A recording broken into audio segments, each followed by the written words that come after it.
మహాభారతం అనేటువంటిది చాలా చాలా పెద్ద సబ్జెక్ట్ అది. అందులో అన్ని రకాలైన నవరసాలు ఉంటాయి. భారతదేశంలో జరిగినటువంటి ఒక సక్సెస్ఫుల్ రియల్ స్టోరీ అది. దాని కనుక సినిమా తీయాలని కోరుకుంటున్నాం అందరం. ఎందుకంటే రామాయణం, భారతం ఇవన్నీ కూడా ప్రతి ప్రజలు కూడా చూడాలి. రీసెంట్ గా చూడండి, నరసింహ సినిమా కూడా హిట్ అయ్యాయి. నరసింహ సినిమా వచ్చింది, అందరూ హిట్ చేశారు ఆ సినిమాని. అదే విధంగా భారతం కూడా తీస్తే అందులో ఉన్న నీతి కథలు ఇవన్నీ కూడా తెలుసుకుంటారు ప్రజలు. సో రాజమౌళి గారు అంటే ఎట్లా హిట్ డైరెక్టర్ అయినా, ఇందులో ఏంటంటే ఖచ్చితంగా కూడా ప్రభాస్ గారు ఉంటారు, అందులో జూనియర్ ఎన్టీఆర్ గారు ఉంటారు, అల్లు అర్జున్ గారు ఉంటారు, మన చిరంజీవి గారి కొడుకు రామ్ చరణ్ గారు ఖచ్చితంగా ఉంటాడు. వీళ్ళలో ఏంటంటే మొదట మహాభారతంలో ముఖ్యమైన క్యారెక్టర్ కృష్ణుడి క్యారెక్టర్ ఉంటుంది. ఈ కృష్ణుడి క్యారెక్టర్ మధ్య విపరీతమైన పోటీ ఉంది. ఎందుకంటే ఆ యొక్క కృష్ణుడి పాత్ర మహేష్ బాబు చేస్తాడా లేకపోతే మన ప్రభాస్ గారు చేస్తారా అనేటువంటిది వాళ్ళిద్దరి మధ్య పోటీ ఉంది. ఖచ్చితంగా ప్రభాస్ గారు కూడా ఖచ్చితంగా ఇన్వాల్వ్ అవుతాడు ఆ క్యారెక్టర్ కోసం, కావాలని కోరుకునే అవకాశం ఉంది. ప్రభాస్ గారికి శ్రీకృష్ణుడి క్యారెక్టర్ అంటే ఎందుకు ఇష్టం అంటే, ప్రభాస్ గారి వాళ్ళ పెద్దలైనటువంటి కృష్ణరాజు గారు వారు ఒక సినిమాలో యాక్ట్ చేశారు. అందులో తన కృష్ణుడి ఒక క్యారెక్టర్ సంబంధించినట్టుగా యాక్ట్ చేయడం జరిగింది. అందువల్ల ప్రభాస్ గారికి కృష్ణుడి క్యారెక్టర్ కావాలని కోరుకోవడం జరిగింది. మరి సూపర్ స్టార్ కృష్ణ వాళ్ళ తనయుడు మహేష్ బాబు గారు కాబట్టి ఆయన కూడా కృష్ణుడి క్యారెక్టర్ ఇస్తే బాగుండని చెప్పేసి కొంతమంది కూడా కోరుకుంటున్నారు. కానీ మహేష్ బాబు ఏం బాగుండడు, ఎందుకంటే మహేష్ బాబు అంటే తెల్లగా ఉంటాడు కాబట్టి. కృష్ణుడు అనేది ఆయన నలుపు, ఆయన బ్లూ కలర్ లో ఉంటాడు, ఆయన కృష్ణుడి కలర్ వేరే ఉంటుంది. సో ఆయన బాగోడు. ఖచ్చితంగా ప్రభాస్ గారు కానీ కృష్ణుడి వేషం వేస్తే కూడా బాగుంటుంది. ఇంకా ఇందులో ఇంకా మెయిన్ క్యారెక్టర్ ఏంటంటే అర్జునుడు అనేది మెయిన్ క్యారెక్టర్ మహాభారతంలో. అర్జునుడు, కర్ణుడు ఇద్దరు మెయిన్ క్యారెక్టర్లు. వాళ్ళిద్దరు ఏంటంటే ఎప్పుడు కూడా శత్రువులానే భావిస్తూ ఉంటారు అనమాట. ఈ రెండు క్యారెక్టర్లు కూడా అల్లు అర్జున్ ఒకటి చేయాలా, ఆయన ఎవరు, చిరంజీవి, రామ్ చరణ్ పేరు మర్చిపోయాను.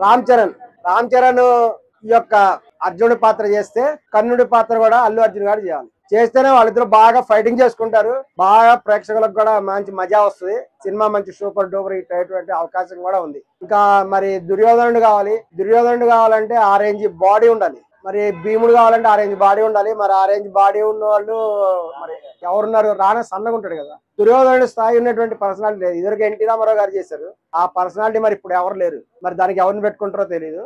మరి రానా గారు అయితే ఖచ్చితంగా ఉంటారు, ఎందుకంటే ఆల్రెడీ రానా గారు విలనిజం బ్రహ్మాండంగా చూపిస్తాడు. దుశ్శాసనుడు అనే క్యారెక్టర్ ఉంటుంది, అందులో రానా గారు బాగా చూట్ అవుతారు. ఎందుకంటే దుశ్శాసనుడు ద్రౌపది చేరిపోతాడు. ఆ చేరిప్పే కార్యక్రమాలకి, చేరిప్పే సీన్లకి రానా బాగా సూట్ అవుతాడు. ఆయన నటిస్తే మటుకు దుశ్శాసన పాత్రకి రానా గారు నటిస్తే ఆ పాత్ర బాగా పండిపోతుంది. ఇంకెవరు ఉన్నారు? అశ్వత్థామ అనేటువంటిది కూడా శక్తివంతమైన క్యారెక్టరే. దానికి మంచు విష్ణు బాగుంటాడు. ఆయన ఈ మధ్య ఆయన కూడా మంచి పర్సనాలిటీ ఉంది. అశ్వత్థామ కూడా మంచి పర్సనాలిటీ ఉంటుంది. అశ్వత్థామ కింద మంచు విష్ణు కూడా చాలా బాగుంటాడు, హైట్ కూడా ఉంటాడు కాబట్టి ఆ క్యారెక్టర్ కూడా బాగానే ఉంటాడు. ఇంకా మన మోహన్ బాబు గారు కూడా బ్రహ్మాండంగా నటించవచ్చు. అందులో మోహన్ బాబు గారు కూడా ఈ యొక్క భీష్ముడి పాత్ర నటించవచ్చు. భీష్ముడి పాత్ర మటుకు మోహన్ బాబు గారు నటిస్తే మటుకు అదిరిపోద్ది సినిమా మటుకు. అసలు రీసెంట్ గా కూడా డైలాగులు చూసి అసలు రీసెంట్ గా వచ్చినటువంటి సినిమాలో కన్నప్పలో మోహన్ బాబు గారి డైలాగ్ చూసి అదిరిపోయిన, అసలు చాలా బాగా చెప్పారు. ఎట్లయినా ఆయన సక్సెస్ఫుల్ హీరో, అయినా సరైన స్క్రిప్ట్ దొరక్క వాళ్ళకి హిట్ లాభించట్లేదు అంతే.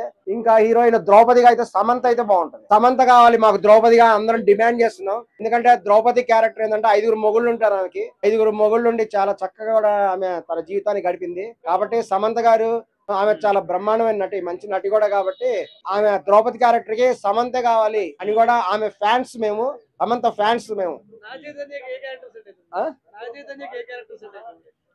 నాగ చైతన్యకి అయితే బృహన్నెల క్యారెక్టర్ బాగా సెట్ అవుతుంది. బృహన్నెల క్యారెక్టర్ ఒకటి ఉంది, నాగ చైతన్య అయితే బాగా సెట్ అవుతాడు, సూట్ అవుతాడు. ఇంకెవరున్నారు?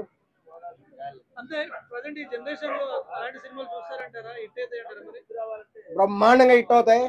అసలు మహాభారతంలో ఉన్నటువంటి సీన్లు కూడా ఎక్కడా లేవు. మంచి బెట్టింగ్లు కూడా ఉన్నాయి. ఇప్పుడు అంతా బెట్టింగ్ నడుస్తుంది కదా, విజయ్ దేవరకొండ మీద ఇప్పుడు కేసు అయింది కదా, ఆయన ఎంక్వైరీకి వెళ్ళొస్తున్నాడు బెట్టింగ్ మీదే కదా. బెట్టింగ్లన్నీ మహాభారతంలో ఉన్నాయి. అలాగే మంచి లైంగిక దాడులు చేసేటువంటి సీన్లు కూడా మహాభారతంలో ఉన్నాయి. ఆ బహిరంగంగా చేరిపోతారు మహాభారతంలో, ద్రౌపది చేరిపోతారు బహిరంగంగా. శకుని మామ చిరంజీవి గారు,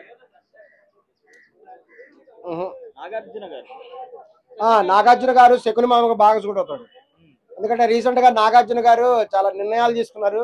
అదేంటంటే కేవలం హీరోని కాకుండా ఈ సినిమాని మొత్తం నడిపించే పాత్రను చేయాలని నిర్ణయాలు తీసుకున్నాడు. కుబేరాలో కూడా అలాగే యాక్ట్ చేశాడు. మన రజనీకాంత్ గారి సినిమాలో కూడా బ్రహ్మాండం క్యారెక్టర్ నాగార్జున గారు చేశారు. కాబట్టి నాగార్జున గారు కనుక శకుని పాత్ర చేస్తే బ్రహ్మాండంగా ఉంటుంది. ఎందుకంటే చాలా పవర్ఫుల్ పాత్ర శకుని పాత్ర అనేది. సినిమా మొత్తం ఉంటుంది. మొత్తాన్ని సినిమాని మలుపు తిప్పేటువంటి పాత్ర. మరి నాగార్జున గారు తప్పనిసరిగా కూడా శకుని పాత్ర చేయాలని కూడా కోరుకుంటున్నాము. మన బాలయ్య గారు ఉన్నారు కదా, బాలయ్య గారు భీముడిగా బాగా సూట్ అవుతారు. ఆయన పర్సనాలిటీకి మంచి ఒక గది ఇచ్చేసి ఎన్టీ రామారావు గారు ఏ విధంగా చెలరైపోయారో బాలయ్య బాబు ఆల్రెడీ అన్ని ఆయుధాలు తీసుకొని కొడుతున్నారు. ఆయన గద తీసుకొని ఇంకా కొడితే ఇంకంతే, గద తీసుకొని అన్ని పగల కొడితే బ్రహ్మాండంగా ఉంటుంది. కాబట్టి బాలయ్య గారు కూడా భీముడి క్యారెక్టర్ కూడా కోరుకుంటున్నాం. ఎందుకంటే వాళ్ళ నానేటువంటి ఎన్టీ రామారావు గారు కూడా బ్రహ్మాండంగా చేశారు కాబట్టి ఆయన క్యారెక్టర్ కూడా కోరుకుంటున్నాం. బాబు ఈ ఆర్టిస్టులు వాళ్ళకి ఎవరు ఏది ఇచ్చినా 100% సక్సెస్ అవుతారు. సో ఆయన దృష్టిలో ఎవరున్నారో తెలియదు కదా. మనకైతే మహేష్ బాబు కృష్ణులాగా కొంచెం అందంగా ఉంటాడు కాబట్టి కృష్ణులాగా ఉంటే బాగుంటుంది. కానీ ఆల్రెడీ పవన్ అన్న కొన్ని సినిమాలో దేవుడి గెటప్లో కృష్ణులాగా వచ్చింది కాబట్టి సో ఆయన కూడా సూట్ అవుతాడు. నాగార్జున గారికి మరి ఆయన మంచిగా రొమాంటిక్ హీరో, ఆయన కూడా గోపికలను పెట్టయితే రచ్చ రచ్చ చేసేస్తాడు. సో ఎవరైనా సూట్ అవుతారు. ఇక దుర్యోధనుడు ఇటువంటి అంటే ప్రభాసు, మన బల్లాల దేవుడు మంచి హైట్ పర్సనాలిటీ ఉంటారు కాబట్టి వీళ్ళు సెట్ అవుతారు. ఇంకా అర్జున్ లాగా అంటే అల్లు అర్జున్ కానీ, రామ్ చరణ్ కానీ, మన ఎన్టీఆర్ అయినా మస్తు సెట్ అవుతారు. అశ్వత్థామ అమ్మ దాన్ని మొయ్యాలి, అందరిని మొయ్యాలి ఆయన ఆ క్యారెక్టర్. అశ్వత్థామ పెద్దోళ్ళే కావాలి, చిరంజీవి లాంటి వాళ్ళు ఇంకా అటువంటి వాళ్ళు అయితేనే సెట్ అవుతారు. యంగ్ హీరోస్ లో ఎవరికైనా అశ్వత్థామ క్యారెక్టర్ ఇస్తే ఎవరికి ఇస్తే బాగుంటుంది? ప్రభాస్ గారు. కర్ణుడు కూడా ప్రభాస్ గారు, ఎందుకంటే ఆయన మంచి బాడీ పర్సనాలిటీ ఉంటుంది కాబట్టి. విజయ్ దేవరకొండ ఓకేలే కానీ మనం రియల్ గా చూస్తే ఆ క్యారెక్టర్ అబ్బా ఇంత చిన్న పిల్లాడిని అతన్నా అనుకుంటాం. ఇట్లా వీళ్ళు ఉన్నాయి, వాళ్ళకి మిగతా క్యారెక్టర్లు ఉన్నాయి, నకులు సహదేవులు చాలా క్యారెక్టర్లు ఉన్నాయి దాంట్లో. ఇప్పటి వరకు చాలా మంది మహాభారత్ చేశారు అండ్ కల్కి కూడా దానికి సంబంధించిన సినిమానే. మళ్ళీ రాజమౌళి గారు మహాభారత్ తీస్తే చూస్తారంట? ఖచ్చితంగా చూస్తారు. ఎందుకంటే అప్పుడు 80s లో 90s లో వచ్చిన మహాభారత్ చూస్తే మేము దేవుళ్ళు అనుకున్నాం. సో ఈయన అనగానే అదంతా గుర్తొచ్చింది మాకు. సో అంతకు మించిన దేవుళ్ళని మనకు చూపించేస్తారు. నిజంగా మనం మన హీరోల్ని దేవుళ్ళలాగా, రాజుల్లాగా మనం కూడా ఫీల్ అయిపోయి ఫీల్ అవుతాం కదా. ఖచ్చితంగా వీళ్ళందరినీ మళ్ళా వీళ్ళేరా నిజమైన దేవుళ్ళు, ఈ కాలానికి వీళ్ళే దేవుళ్ళు అనే ఫీలింగ్ కలిగిస్తారు 100% గా. బా ఇంత చిన్న పిల్లాడిని అతన్నా అనుకుంటాం. ఇట్లా వీళ్ళు ఉన్నాయి, వాళ్ళకి మిగతా క్యారెక్టర్లు ఉన్నాయి, నకులు సహదేవులు చాలా క్యారెక్టర్లు ఉన్నాయి దాంట్లో. ఇప్పటి వరకు చాలా మంది మహాభారత్ చేశారు అండ్ కల్కి కూడా దానికి సంబంధించిన సినిమానే.